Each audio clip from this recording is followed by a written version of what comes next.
তো বর্তমান সমাজে আমাদের এখন অবস্থা খুবই ভয়াবহ এবং খুবই খারাপ।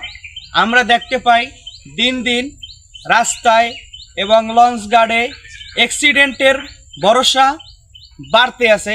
তো আমরা বলতে চাই যাত্রী এবং লঞ্চ গাড়ি ভাইদের জন্য সবাই একটু সতর্ক মতন যান চলাচল করুক।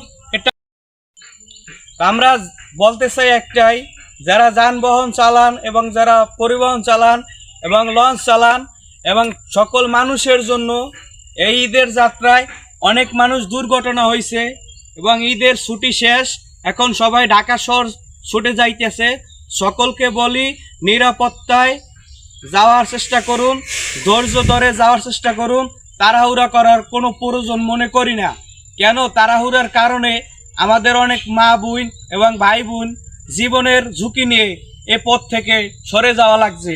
তা আমি একটা জিনিস উদাহরণ দিয়ে বলতে চাই, যারা গাড়ি চালান, যারা লঞ্চ চালান, সতর্ক মতন চালান। এটাই প্রত্যেকটা মানুষের জীবনের ঝুঁকিতে ভালো হবে।